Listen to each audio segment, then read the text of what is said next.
ಲೋಕಸಭಾ 2024ರ ಲೋಕಸಭಾ ಚುನಾವಣೆ ಈಗಾಗಲೇ ಘೋಷಣೆ ಆಗಿದೆ. ನಿನ್ನೆಯಿಂದ ನೀತಿ ಸಂಹಿತೆಗಳು ಪ್ರಾರಂಭ ಆಗಿದೆ. ಕಳೆದ 1.5 ತಿಂಗಳಿಂದ ಭಾರತೀಯ ಜನತಾ ಪಾರ್ಟಿಯ ಮತಗಟ್ಟೆಯ ಕಾರ್ಯಗಳು ಪ್ರಾರಂಭ ಆಗಿದ್ದಾವೆ.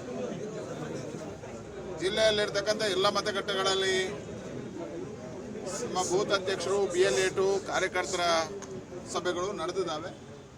ಶಕ್ತಿ ಕೇಂದ್ರ, ಮಹಾಶಕ್ತಿ ಕೇಂದ್ರ ಅನ್ನತಕ್ಕಂಥ ಪರಿಕಲ್ಪನೆಗಳಿದ್ದಾವೆ. ಆ ಸಭೆಗಳು ಮುಗಿದಿದ್ದಾವೆ. ಒಂದು ಪೂರ್ವ ಚುನಾವಣೆಯ ತಯಾರಿಗಳು ಪೂರ್ಣ ಮುಗಿದಿವೆ. ಈಗಾಗಲೇ ಒಂದು ಸುತ್ತು ನಮ್ಮ ಅಭ್ಯರ್ಥಿಯಾಗಿರ್ತಕ್ಕಂಥ ಕ್ಯಾಪ್ಟನ್ ಬ್ರಿಜೇಶ್ ಚೌಟ ಅವರು ಪ್ರವಾಸವನ್ನು ಮಾಡಿ ಬಂದಿದ್ದಾರೆ. ಎಲ್ಲ ವಿಧಾನಸಭಾ ಕ್ಷೇತ್ರಗಳಲ್ಲಿ ತಮ್ಮ ಪ್ರವಾಸವನ್ನು ಮುಗಿಸಿದ್ದಾರೆ.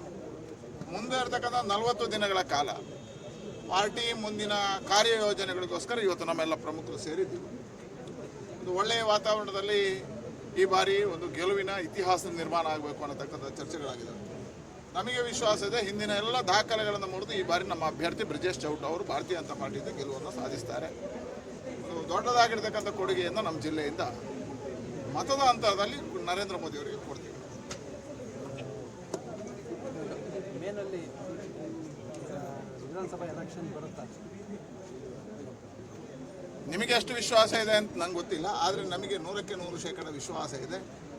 ಈ ಚುನಾವಣೆ ಮುಗಿದ ನಂತರ 6 ತಿಂಗಳಲ್ಲಿ ವಿಧಾನಸಭೆಯ ಚುನಾವಣೆಗಳು ಬರುತ್ತೆ.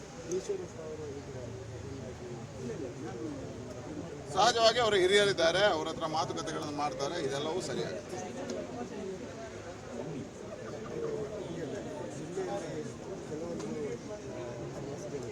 ಯಾವುದೇ ಸಮಸ್ಯೆಗಳಿಲ್ಲ ಜಿಲ್ಲೆಯಲ್ಲಿ. ಸಹಜವಾಗಿರ್ತಕ್ಕಂಥ ಸಮಸ್ಯೆಗಳಿರ್ತಕ್ಕಂಥ ಒಂದು ರಾಜಕೀಯ ಪಾರ್ಟಿಯಲ್ಲಿ ಇರಬೇಕಾಗಿರ್ತಕ್ಕಂಥ ಸಮಸ್ಯೆಗಳಿದ್ದಾವೆ.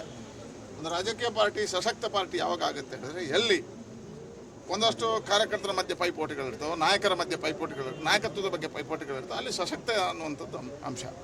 ಒಂದು ಕಾಲಘಟ್ಟಗಳಲ್ಲಿ ಭಾರತೀಯ ಜನತಾ ಪಾರ್ಟಿ, ಜನಸಂಘ, ಭಾರತೀಯ ಜನತಾ ಪಾರ್ಟಿ ಆಗಿರ್ತಕ್ಕಂಥ ಸಂದರ್ಭದಲ್ಲಿ ನಮ್ಮ ಅಭ್ಯರ್ಥಿಗಳ ಹುಡುಕಾಟವನ್ನು ಮಾಡಬೇಕಾಗಿರ್ತಕ್ಕಂಥ ಪರಿಸ್ಥಿತಿ. ಇವತ್ತು ಒಂದೊಂದು ವಿಧಾನಸಭಾ ಕ್ಷೇತ್ರಗಳಲ್ಲಿ 10 ಜನ ನಮ್ಮಲ್ಲಿ ವೀರ ಯೋಧರಿದ್ದಾರೆ ನಾಯಕತ್ವವನ್ನು ತಗೊಳ್ಳುವಂಥ. ಆ ರೀತಿಯಲ್ಲಿ ಚರ್ಚೆಗಳು, ಗೊಂದಲಗಳು ಇರ್ತಕ್ಕಂಥದ್ದು ಎಲ್ಲವನ್ನು ಪರಿಹಾರ ಮಾಡ್ತಾ ಇದ್ದೇವೆ. ಚುನಾವಣೆಗಳು ಬಂದಾಗ ಎಲ್ಲವೂ ಪರಿಹಾರ ಆಗುತ್ತೆ. ನಮ್ಮಲ್ಲಿರ್ತಕ್ಕಂಥ ಎಲ್ಲ ಕಾರ್ಯಕರ್ತರ ಮನಸ್ಸು ಒಂದೇ ಇದೆ.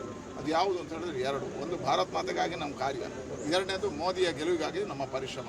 ಆ 2 ದೃಷ್ಟಿಯಿಂದ ಎಲ್ಲ ಭಾವನೆಗಳನ್ನು ಬದಿಗಿಟ್ಟು ಕಾರ್ಯವನ್ನು ಮಾಡ್ತಾರೆ.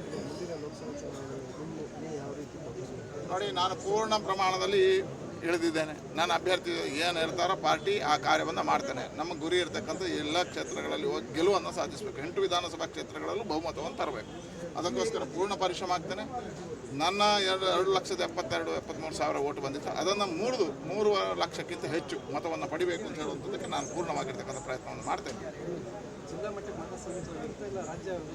ನೋಡಿ, ಈಗಾಗಲೇ ನನಗೆ ರಾಷ್ಟ್ರೀಯ ನಾಯಕರು ಬೇರೆ ಬೇರೆ ಕಾರಣಕ್ಕೋಸ್ಕರ ಒಂದು ಸ್ವಲ್ಪ ಕೇರಳ ನೋಡಬೇಕು ಅಂತ ಹೇಳಿದ್ದಾರೆ. ಬೇರೆ ಬೇರೆ ನೋಡಬೇಕು. ಅವ್ರು ಏನು ಸೂಚನೆ ಕೊಡ್ತಾರೋ ಆ ಸೂಚನೆ ಆಧಾರದಲ್ಲಿ ನನ್ನ ಕ್ಷೇತ್ರಕ್ಕೆ ಹೆಚ್ಚು ಸಮಯವನ್ನು ಕೊಟ್ಟು ಅವ್ರು ಹೇಳಿದ ಕಡೆಗೆ ಪ್ರವಾಸವನ್ನು ಮಾಡ್ತಾರೆ.